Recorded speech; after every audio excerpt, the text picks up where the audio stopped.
attorney, his so-called fixer, Michael Cohen. We know his name very well now. His New York home, his office, his hotel room, all raided by the FBI in April. He just split from his legal team. CNN's chief political analyst, Gloria Borger, has all the details for us. Gloria, what does this mean? We're not sure what it means. We do know that he has split with his legal team that has been representing him through this criminal investigation. And we know that this could signal a change in strategy, although we are told that Michael Cohen has not met with prosecutors, and we are not sure whether he will or whether the prosecutors want to meet with him to cut any kind of a deal. ABC News was the first to report this shift in a legal team, but at this point, we're just not sure what Cohen is going to do. I've been told by one source that what he really wanted was a New York lawyer, somebody with experience in the Southern District of New York, where he is likely to face criminal charges. But we're not sure at this point whether this means that the strategy shift could become Michael Cohen meeting with prosecutors to cut some sort of a deal. It's too early to say. About an important development when this man is in the fight of his life right now, in the midst of all of this, right? He is, and it's clearly affecting him. He's clearly been very unhappy. You know, as we all know, his home and his office were raided, and it is something that has upset the president very much. And that perhaps Michael Cohen has decided to shift his strategy in this, and we're just going to have to wait and see. We have not gotten a comment from his previous attorneys, and we are not yet sure exactly the name of his new attorney. I'm told the deal has not yet been finalized. All right, Gloria, stick with me. Let me bring in also CNN legal analyst Paul Callan. Paul, what's your reaction to this? In the middle of the fight of his life, he's splitting from his attorney. What do you take? I agree with Gloria. We don't have enough information to reach a firm conclusion on this, but my own sources in New York indicate that Cohen has been considering a change of attorney for a while. He used Steve Ryan, his current attorney, who's a Washington, D.C. based attorney and very, very highly regarded, because he wanted a big firm, the McDermott, Will and Emery firm, in for this 5 million document review. And it's not unusual at all to use one firm for one kind of task and then use a different attorney for a different task. The next task that Cohen faces, if he's indicted, he's going to be indicted in New York in the Southern District. So he's going to want a trial attorney who's wired into the Southern District, who's familiar with trying cases in the Southern District. And Steve Ryan is known, at least now, more as a Washington lawyer. Now, in fairness to Steve Ryan, he's a very well-regarded, and he's tried criminal cases as well. But this doesn't necessarily mean that Cohen is cooperating. It could mean a lot of other things. Does it matter, Paul, who dropped who?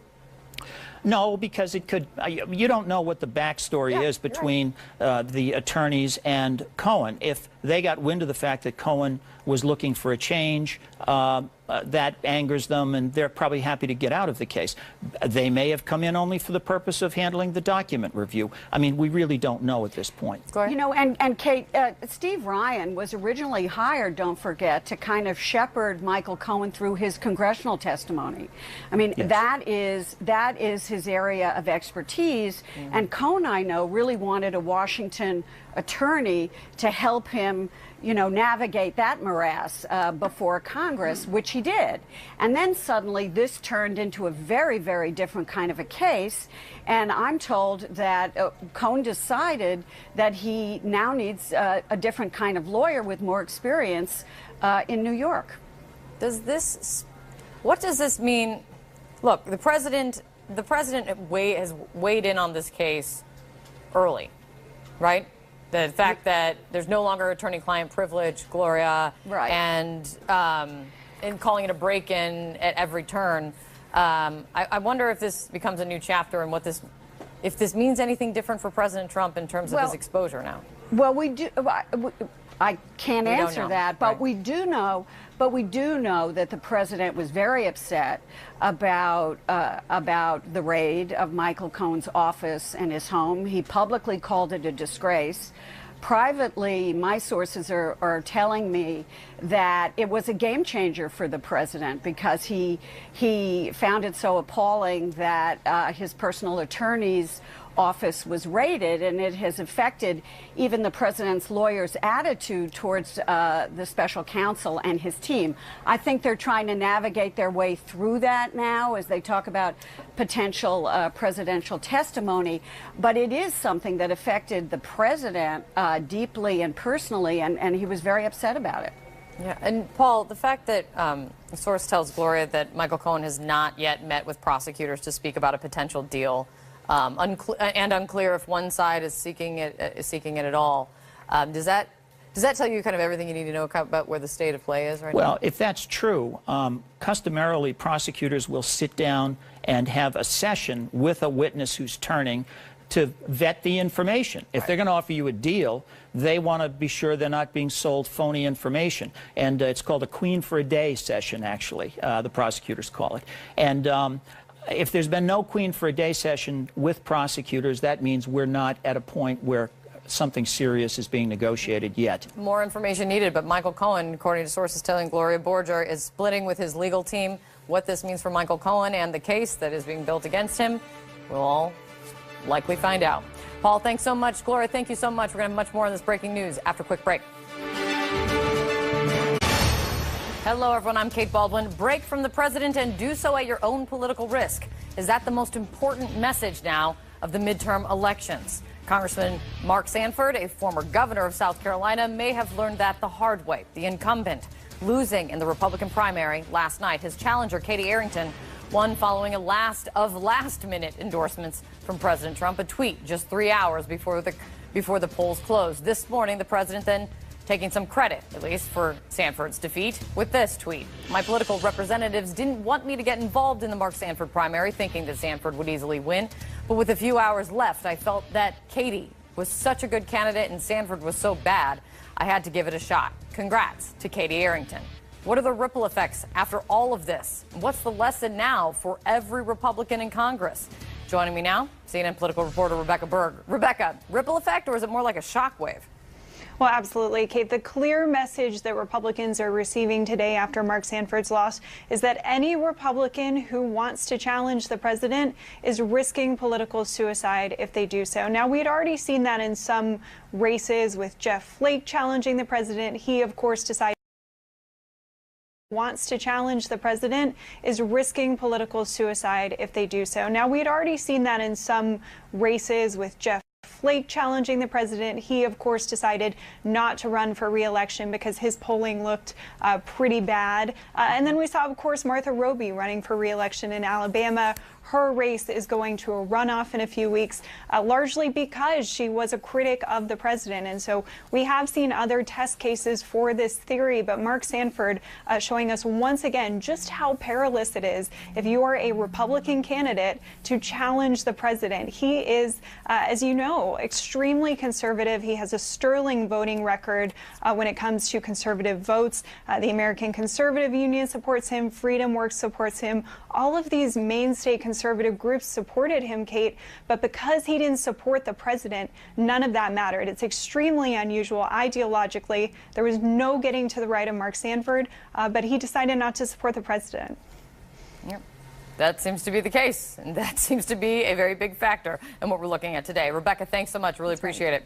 Thank you. Joining me right now, CNN chief political correspondent Dana Bash and CNN political director David Chalian. So, David, try this one on for size as we were reading up this morning. One of the leads for the Associated Press. Over more than 2 decades, South Carolina voters forgave U.S. Representative Mark Sanford for his quirkiness, his infidelity, and his lies. But they could not forgive him for his criticism of President Donald Trump. Certainly, I would just add the word Republican before voters in that lead. But yes, inside the Republican Party, that is an unforgivable sin to take on the president in the way Mark Sanford has on multiple occasions. And his opponent made a total issue of this, Kate. This was front and center on the campaign trail for her. And Mark Sanford was a little late to the game in taking this primary threat seriously. But what comes out of this is that this is yet another data point. This is Donald Trump's Republican Party. And more than any issue test that voters may be applying to Republicans on immigration or other areas of concern, fiscal responsibility, because here's a true red conservative. Right. And what is clear here is that the purity test being applied by Republican voters is loyalty to Donald Trump. Well, and Dana, I mean, just exactly what David's saying. Mark Sanford was not a never Trumper. Mark Sanford just spoke up when he saw a difference or didn't like the language that Donald Trump would use on certain issues, speak up on issues that he cared about. He's a member of the Freedom Caucus, and so now it's moderate members don't have a place in the Republican Party, and now members of the Freedom Caucus don't have a place either. Who's left? Well, you know, yes, he's a member of the Freedom Caucus, but I think, you know, that sort of, it suggests that he is somebody who is in line with the other members, in that most of the other members of the Freedom Caucus don't criticize the president on conservative issues. Maybe they were, you know, they spoke up when they thought he was going to, from their point of view, sell them out on immigration or other things that weren't conservative enough. But I think what's interesting about Mark Sanford is that he is actually has been doing exactly what Bob Corker was literally screaming about on the Senate floor yesterday and will continue to do so today. Speaking out when he sees things that he disagrees with that the President of the United States does. And look what happened. What happened is it has hurt him potentially fatally with the Republican in his seat in South Carolina. And the other thing is that, David mentioned this, Mark Sanford is no moderate. I mean, he was, I remember, I'm old enough to remember, covering Mark Sanford the first time he was in Congress, before he went on to be governor. He was the gadfly. He was the one who was tormenting his party leadership because he was so conservative, mostly on fiscal issues, because they weren't doing enough to lower the deficit and debt and so forth. And now the party has it's so realigned to be, as David said, the party of Donald Trump, that it's scrambled.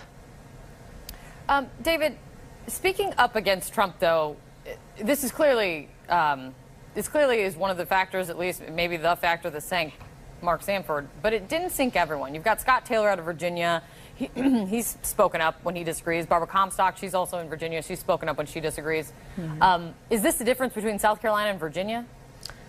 In part, some different geographic differences there in makeup of the primary electorate. But, Kate, Barbara Comstock didn't become the Republican nominee last night for a district in Virginia with some outsized proportion of the vote. I think she got 60-something% of the vote. That's pretty low for an incumbent running, and she's in a heavily Democratic district and is not likely to return to Congress after November's election. That's a real targeted district. And, you know, Scott Taylor, I think, probably took his lesser competition than Sanford was facing all the more seriously this year.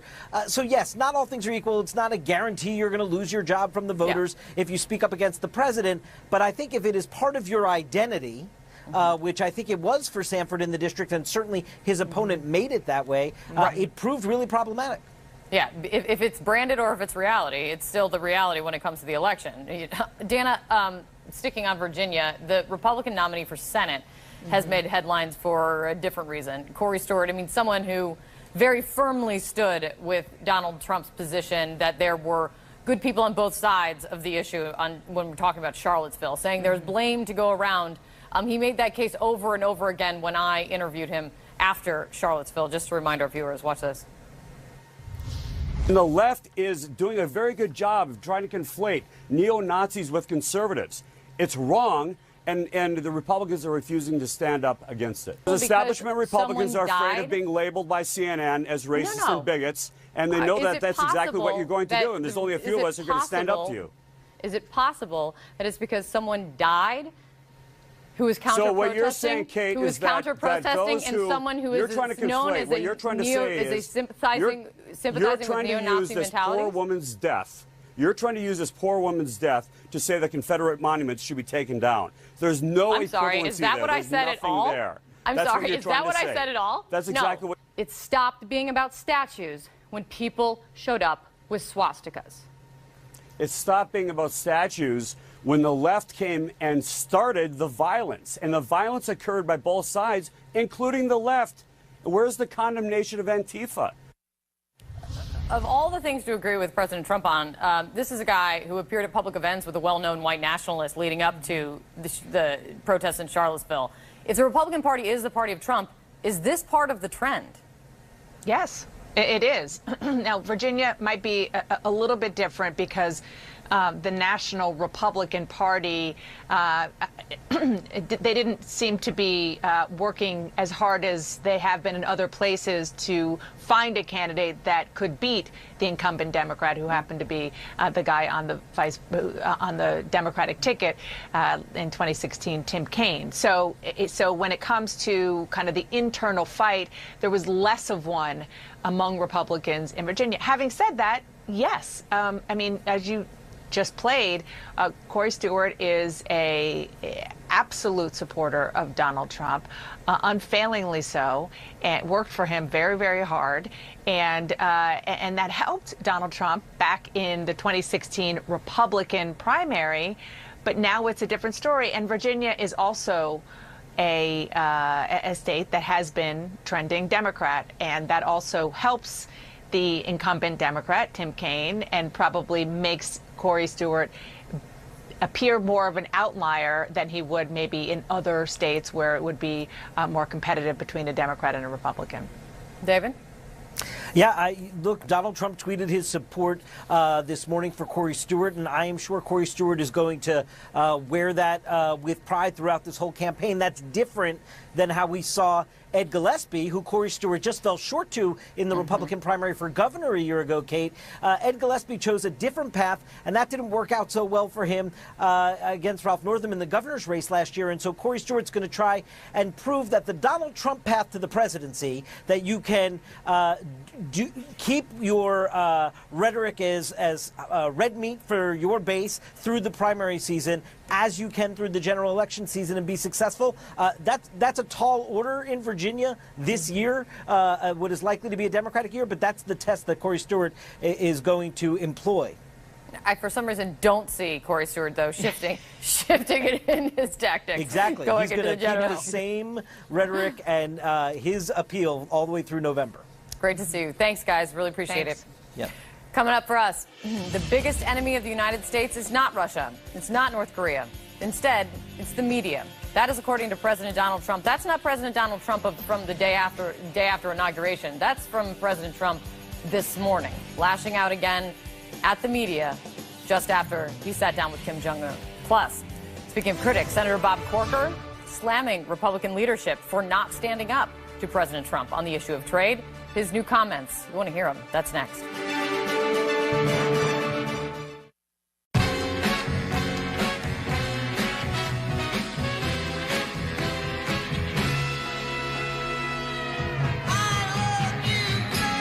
Applebee's 2 for $20 now with steak. Now that's eating good in the neighborhood.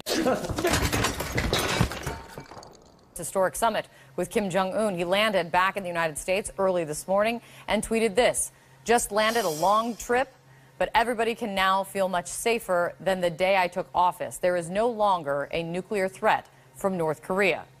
No longer a nuclear threat. Again, I ask, is this mission accomplished?